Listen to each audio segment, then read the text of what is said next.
Humanity didn't know it yet, but the message that arrived on October 23rd, 2239, would decide the fate of our entire species. It wasn't transmitted through radio waves. It wasn't sent through lasers. It didn't follow any known pattern.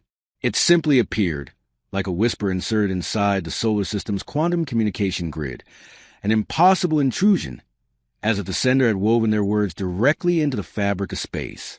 A single repeating line: "We know you are awake. Do not resist." The message bypassed every firewall, every encryption layer, every orbital defense system. It reached Earth's global network, then every station, ship, drone, and implant before the system even recognized it as unauthorized. Panic spread like wildfire. The United Earth Council ordered immediate lockdowns. Quantum relays were shut down. The fleet was mobilized. But whatever sent the message didn't care. It sent another line. "Your son has been marked. Prepare for extraction."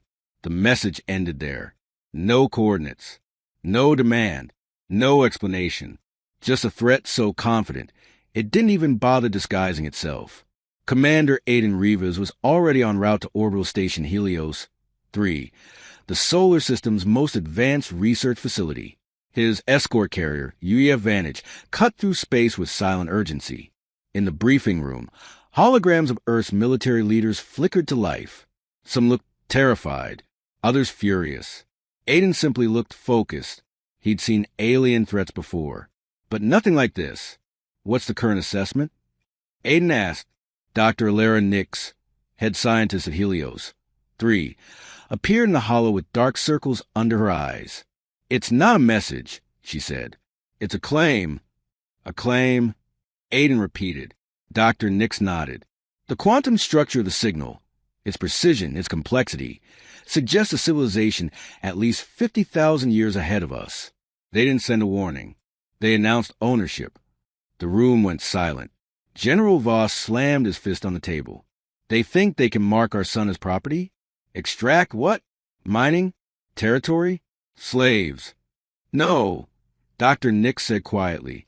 "They're not coming for resources."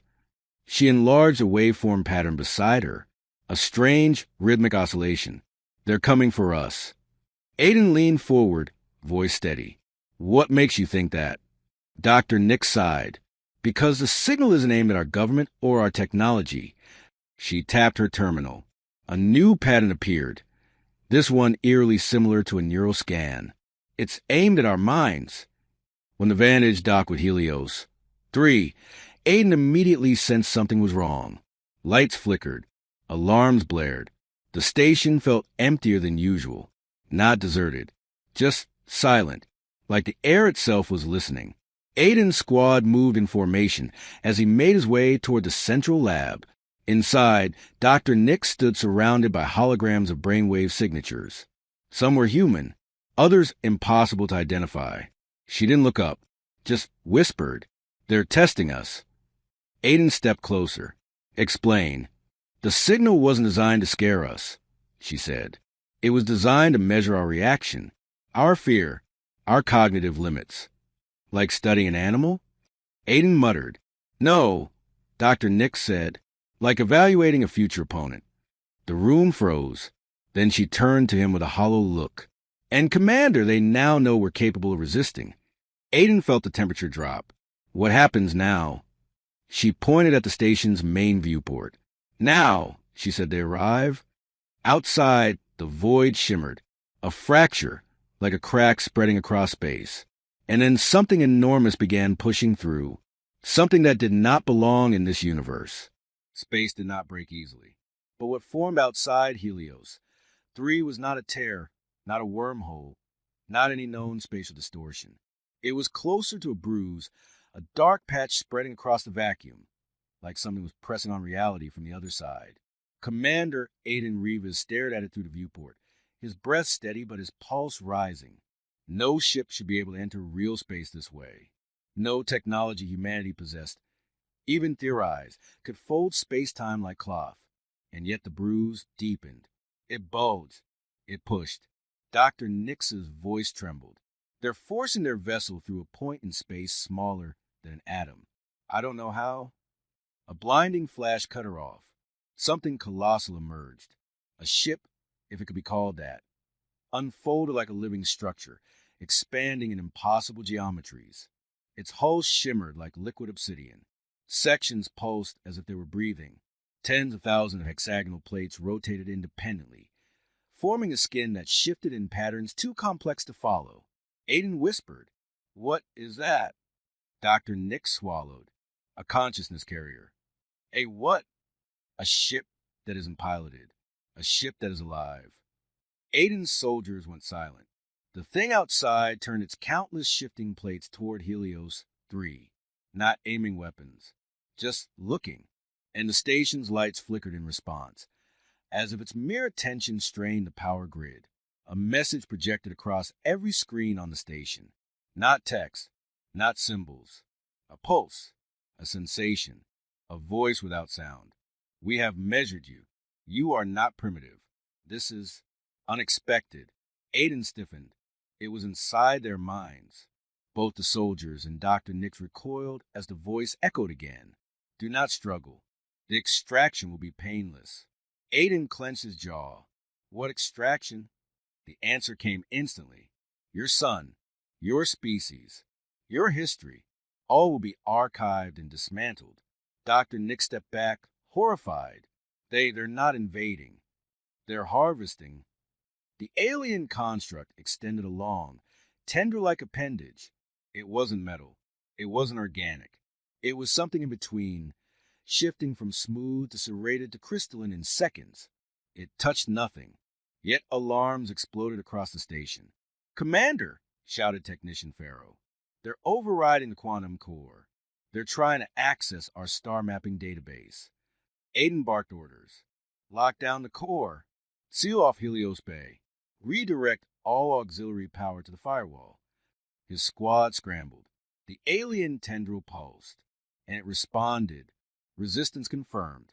Potential hostility high. Revision protocol activated.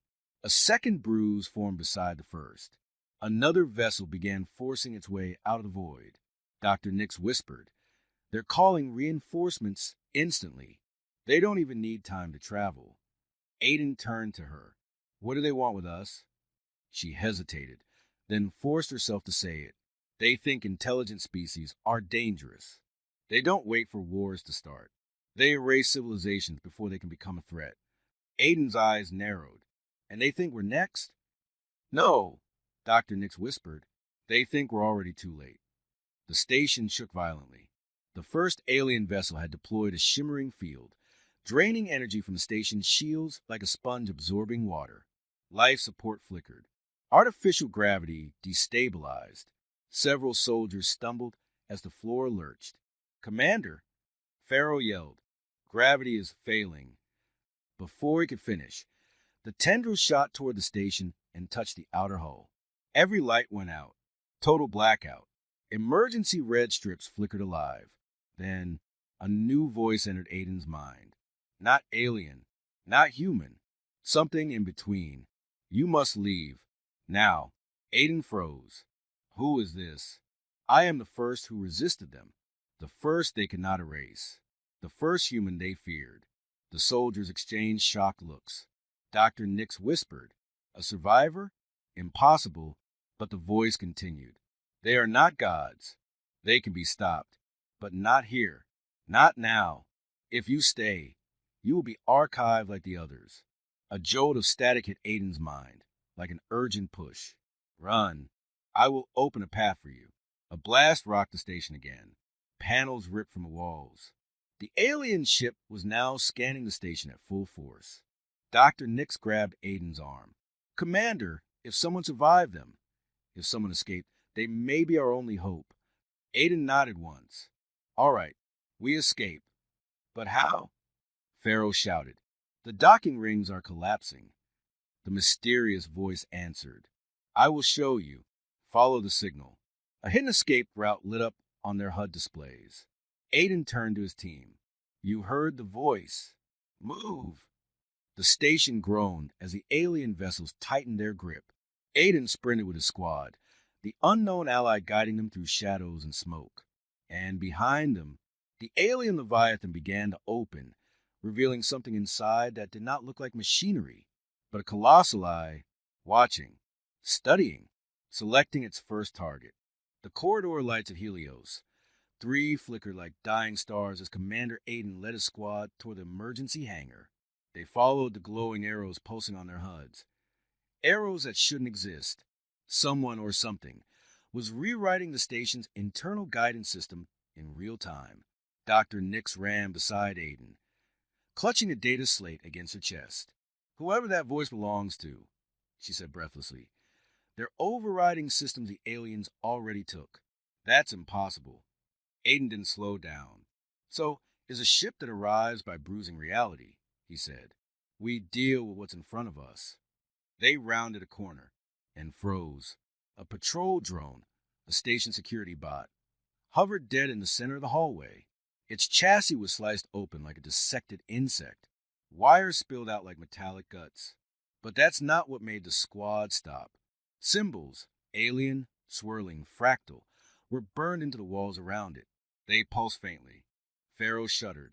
Those look like the things a message imprinted. Dr. Nick stepped closer, eyes widening. No, this is an alien marking. She turned to Aiden, voice trembling. This is a warning. The drone's chest cavity was carved with a single, clear sentence. Turn back and die. Aiden clenched his jaw. They're hunting us already. The unknown voice returned, urgent, sharp. No, they are hunting me. You are collateral. Run. A sudden howl rippled through the station, not mechanical, not human. A resonance, a vibration that rattled teeth and made bones ache. The walls shimmered. Aiden barked, "Move!" The squad sprinted. Behind them, the corridor warped, as if someone was folding space like paper, until it collapsed into a dark sphere that swallowed everything inside it. The aliens weren't walking toward them. They were rewriting their way forward. The emergency hangar doors opened just long enough for Squad to slip through before slamming shut behind them, sealing with a force that shook the walls. Inside waited a single vessel, the UEF Phantom 7, a stealth dropship built for infiltration and evasion. It wasn't meant for long travel, but it was fast. Pharaoh checked the console. Engines cold. Fuel at 40%. This ship won't reach Earth, Commander. It doesn't need to, Aiden said. We just need distance. Then he addressed the disembodied voice. You said you'd open a path. How? The voice paused. Then, I am already in the ship. Board it. Dr. Nick stiffened. What do you mean you're in the ship? The lights inside the Phantom flickered. A humanoid silhouette materialized through the cockpit glass, distorted, glitching, as if made of broken holograms. Aiden's squad aimed weapons instantly. Aiden raised a fist. Stand down. Let it speak. The flickering figure stabilized, only slightly. It wore a torn UEF pilot suit, or what was left of one. Its face was a blur, shifting between clarity and static, but the voice was unmistakably human. I was Lieutenant Arlen Vale. 4 years ago, my ship was taken by them. They tried to archive me. They failed. Dr. Nix gasped. You alive? The figure shook its head. Not exactly. My body is gone, but my mind escaped their memory net. I hid in their systems, learned their patterns, waited for others to fight back. Aiden took a step forward. You said they can be stopped. Yes, they are powerful, but not perfect. They underestimate emotional species. They do not understand rage, or hope, or revenge. The hangar trembled as another alien pulse hit the station. Arlen's image flickered violently. We must go. Now. Aiden nodded sharply.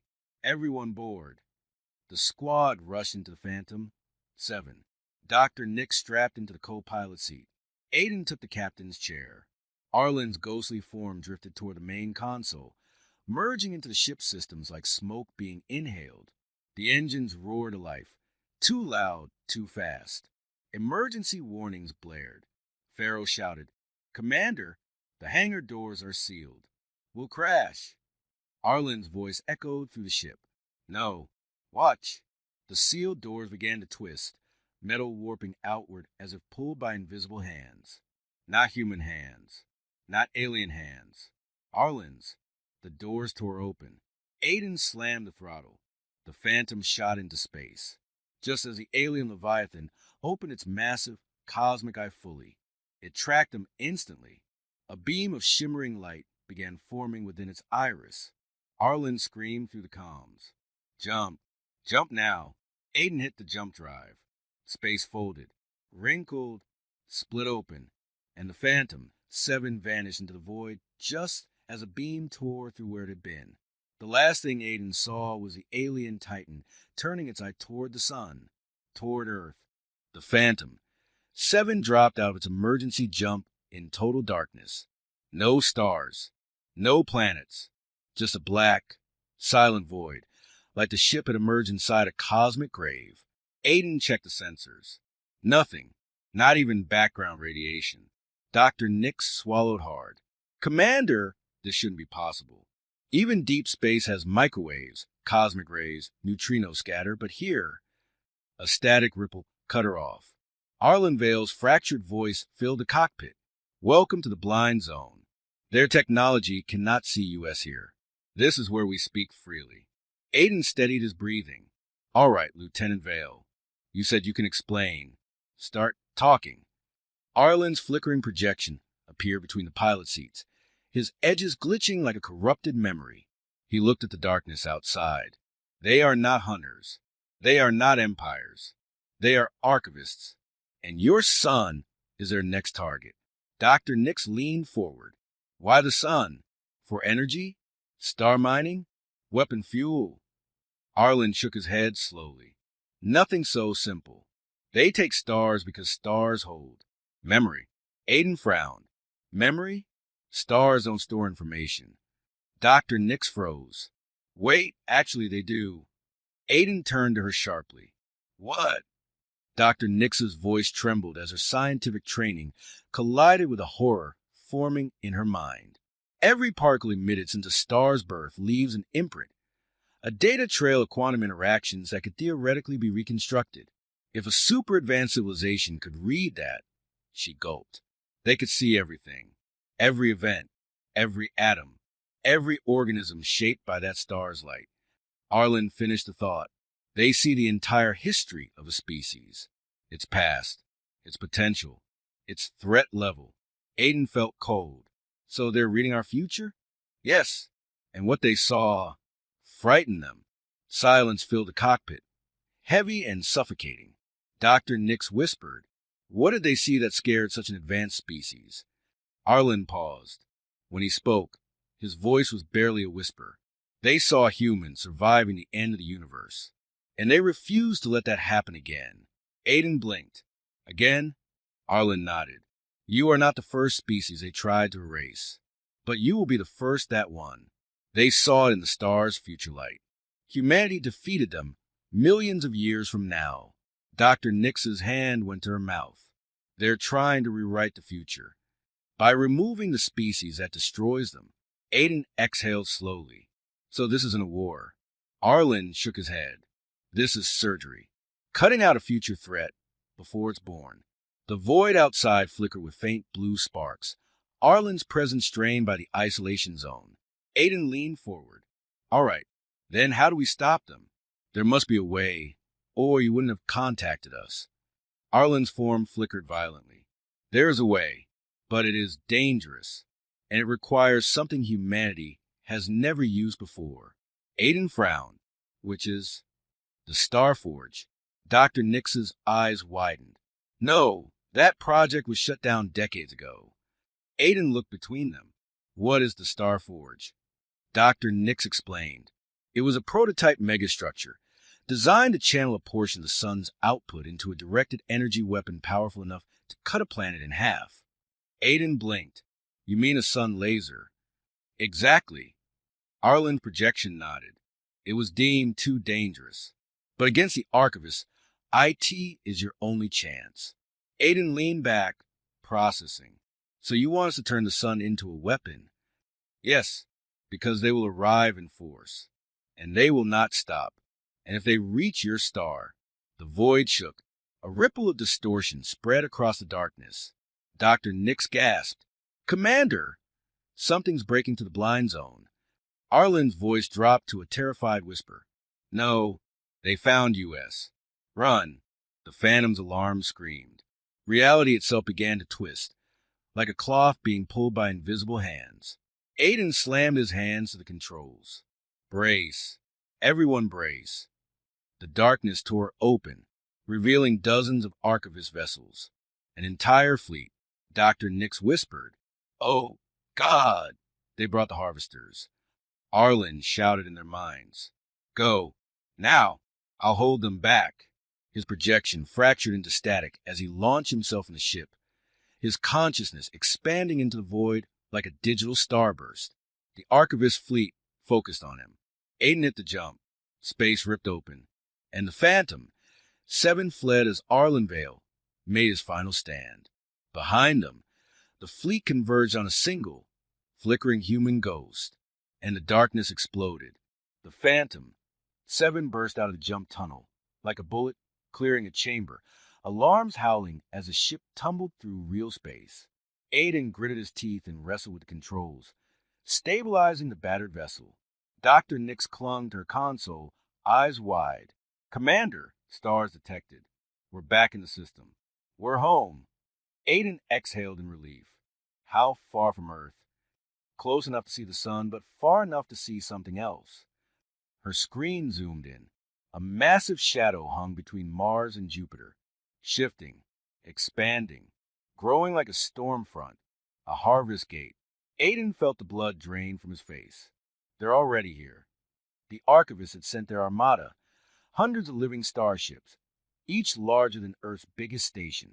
Their skins pulsed with alien biomechanics, their hulls folding in fractal shapes that defied geometry. The invasion had begun. Dr. Nix looked sick. They didn't come for Earth first. They came for the sun. The largest harvester moved with purpose, like a predator approaching a kill. Its hull opened like a colossal flower, revealing a spiraling core of swirling light. Aiden recognized it instantly. Their star drain engine.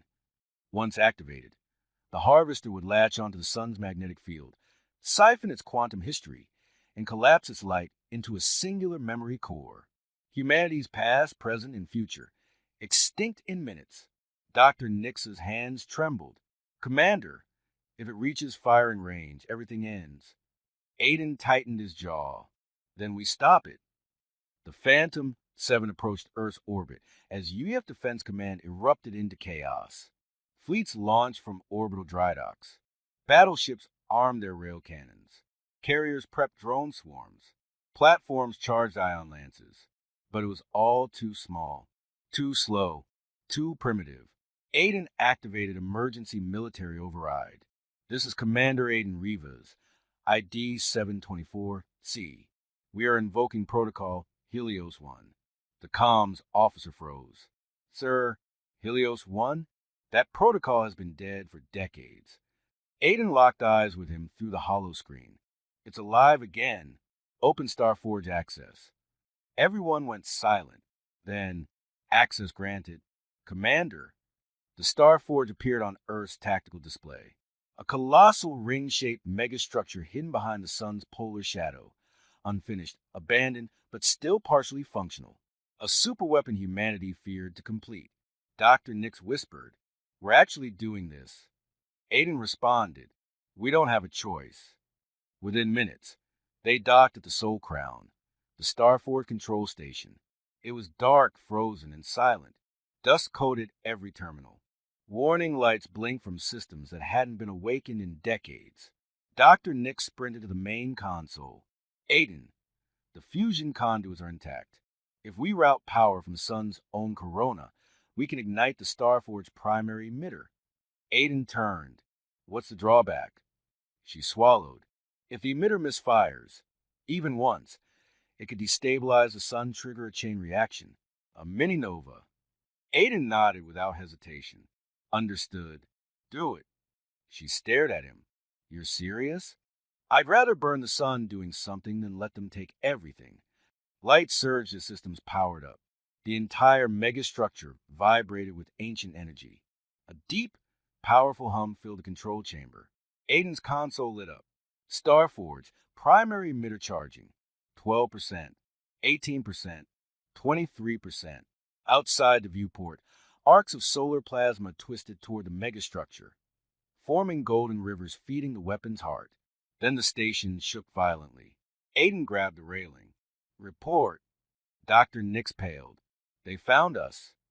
A harvester ship, the smallest in the fleet, descended toward the Starforge like an executioner's axe. Its alien skin rippled with harvesting tendrils, ready to tear the megastructure apart. Dr. Nix yelled, Starforge only at 31%. We cannot fire. We're dead if it reaches us. The alien ship opened its maw-like core. Aiden closed his eyes for half a second. Then, the comms exploded with static. A voice, broken, buried, strained, but unmistakably human. I'm not done. Dr. Nix gasped. Arlen, a pulse of electric blue energy streaked out of nowhere, slamming into the harvester's flank. Arlen Vale's disembodied consciousness, now little more than a living burst of code, collided with the alien ship like a digital missile, tearing through its systems, corrupting its architecture. The harvester convulsed. Its plates folded inward. Lights died. Its massive body twisted like a dying animal. And then it exploded. Arlen's voice flickered again. Hurry. They are coming in force. I can't hold them much longer. His signal crackled like a dying star. Aiden gripped the console. Arlen, hold on. We're almost there. But Arlen's voice had already dimmed to static. Dr. Nix whispered, tears in her eyes. He gave everything to buy us time. Aiden stared at the harvester wreckage drifting past. And we're going to use it. He turned to the console. Nix, charge the sun. The Starforge roared. Starforge charged. 52%, 61%, 70%. Solar plasma spiraled around the megastructure like a golden halo. But in the distance, over 100 harvesters were now turning toward them. Dr. Nix whispered, They know. Aiden responded, Good. He gripped the firing lever. Let them come. The alien warship Varen Prime drifted in silence above Titan's orange haze, its hull trembling from the impossible thing it had just witnessed. A human starship resurrecting itself mid-battle. Admiral Zaltor, a veteran of 9 galactic campaigns, felt his mandibles tighten. This is not technology, he whispered. This is defiance weaponized.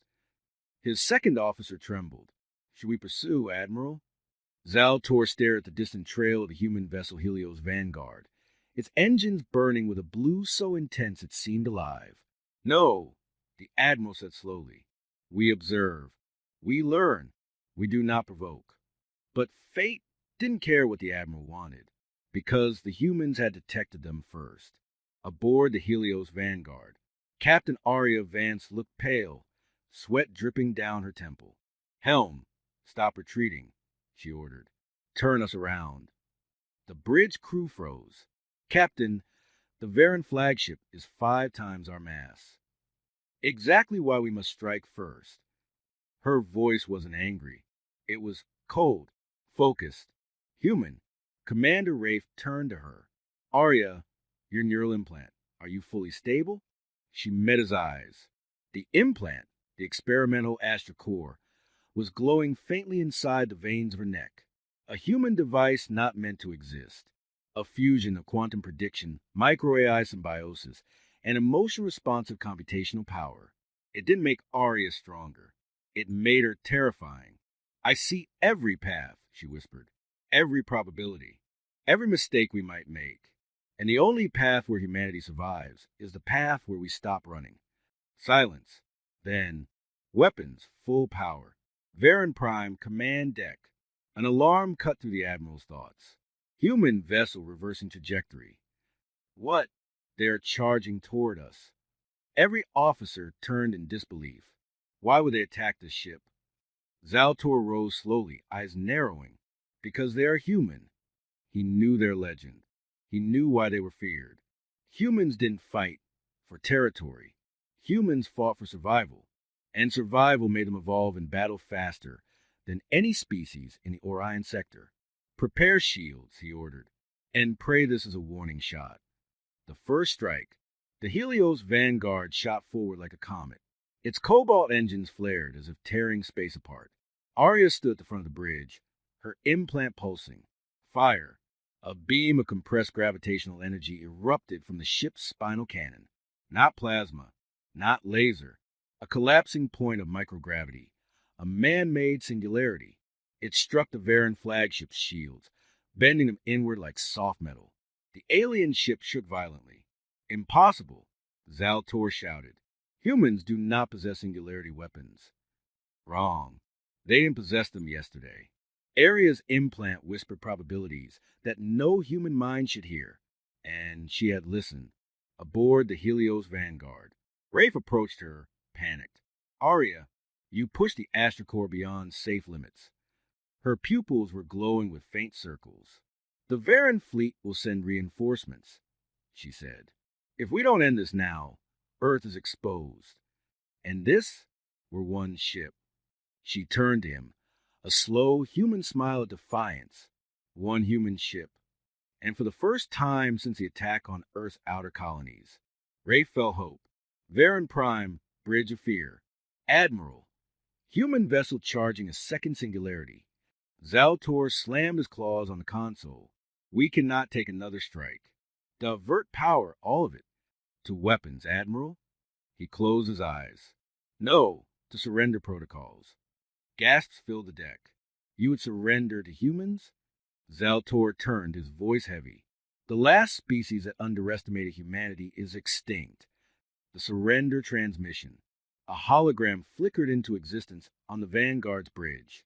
Zaltor's towering form appeared, bowing his head. Human captain, we concede. Arya breathed out slowly. Admiral, why attack us at Titan? Why provoke a war? Zaltor hesitated. Then, because something worse than us is coming. The room froze. Commander Rafe leaned forward. Define worse.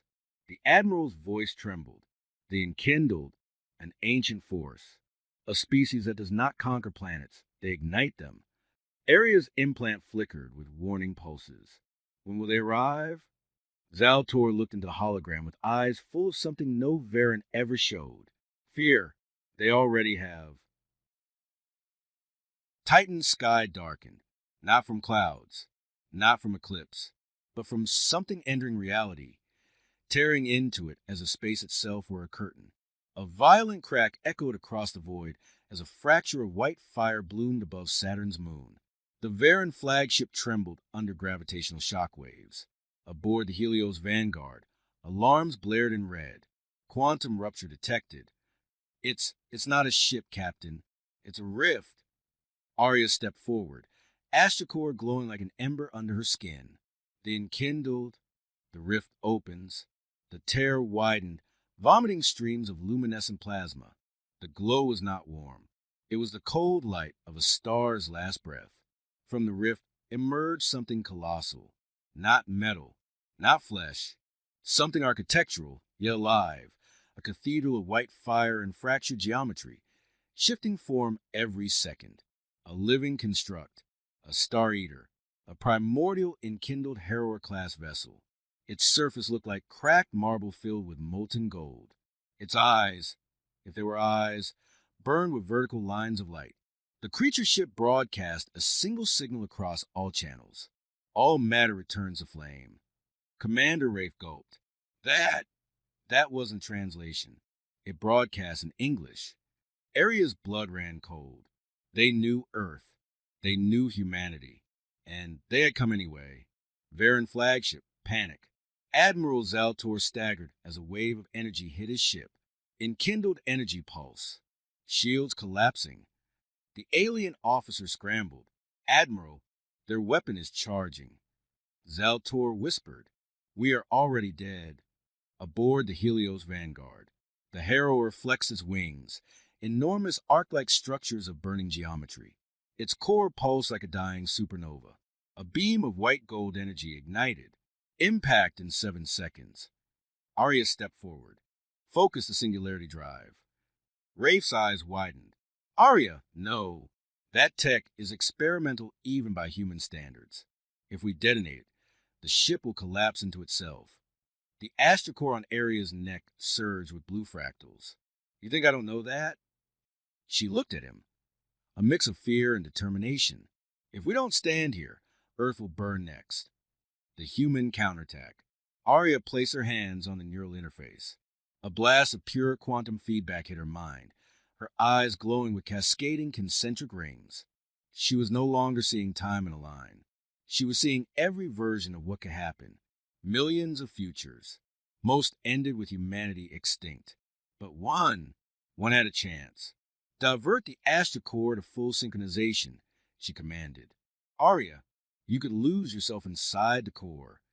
She whispered, then bring me back afterward. She closed her eyes, and for a moment, Aria Vance became something more than human. The clash. The enkindled harrower fired. A spear of white gold annihilation shot toward Titan. Aria shouted, "Now!" Fire. The Vanguard unleashed its singularity beam, not black this time, but shimmering blue-white, fused with Aria's astrocore energy. Two cosmic forces collided, white flame versus human-made gravity. It was not a clash. It was the birth of a star. A shockwave of plasma erupted, cracking ice fields on Titan below. Both ships shuddered, every bolt and joint screaming in protest. A split appeared in the harrower's armor, just a hairline crack. But enough. We can hurt it. Rafe shouted. The enkindled ship screamed, not in sound, but in radiation spikes that rattled bone. Then its second weapon began to charge. The harrower's true power. The creature folded its massive structure inward, its outer shell retracted, its core, a swirling sun of white flame, expanded as if inhaling. Aria's eyes widened. It's preparing a system killer. Zaltor's terrified voice came over comms. Human captain, a harrower's core flare can ignite moons.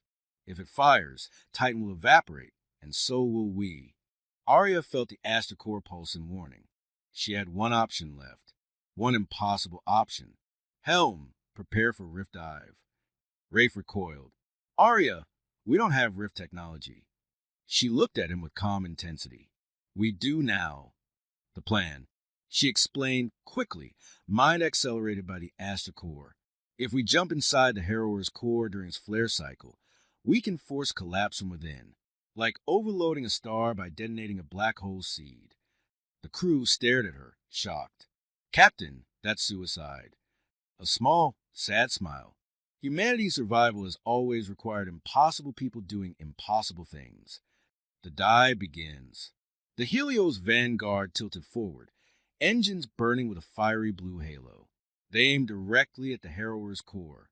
The enkindled vessel reacted, its wings unfolding like a predator preparing to strike. A single cosmic voice echoed, "You defy the inevitable." Aria whispered, "That's what humans do." Space itself seemed to tense.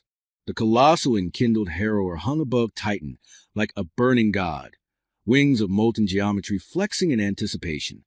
Its core swelled, a miniature star preparing to erupt with system-ending flare.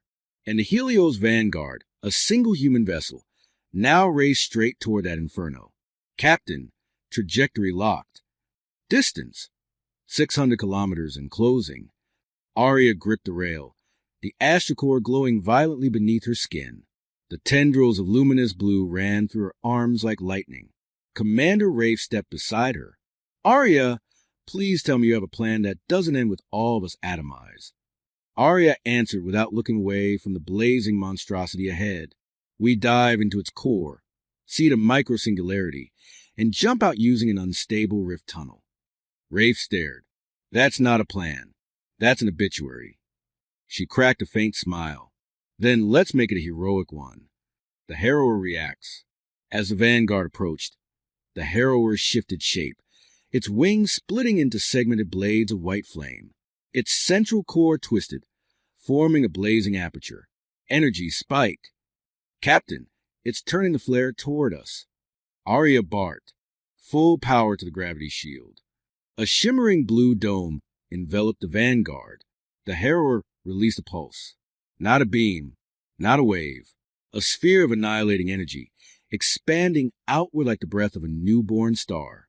It slammed into the Vanguard shield, tearing at it like wildfire, shields at 43%, structure integrity failing. Rafe shouted, "We won't survive another hit." Arya stepped into the neural interface, merging her consciousness with the astrocore. "We're not here to survive the hits. We're here to get close enough to make ours count." Inside the astrocore, darkness folded around her. Then, infinite branching paths, billions of decisions, futures, failures, deaths. Arya felt every potential outcome slam into her at once. Her nose began to bleed. Her heartbeat synced with the pulsing core. A voice, synthesized harmonic, responded inside her mind. Astrocore, operational at 112% capacity. Warning, human neural tissue approaching irreversible stress threshold. Arya thought, show me the path that wins. The core flooded with cascading light. A thread thin as a spider's silk, wove through countless annihilated futures. One, single, surviving. Timeline. Arya opened her eyes. Helm, bring us closer. The final approach. The harrower's core loomed ahead, a swirling sun, tearing space around it. Distance, 80 kilometers. Shields at 19%. The Vanguard's hull glowed red hot. Panels cracked. System screamed. But it didn't slow. In the Varen flagship, Admiral Zaltor watched in utter disbelief. They are diving into the harrower's core. His second officer whispered, "That is madness."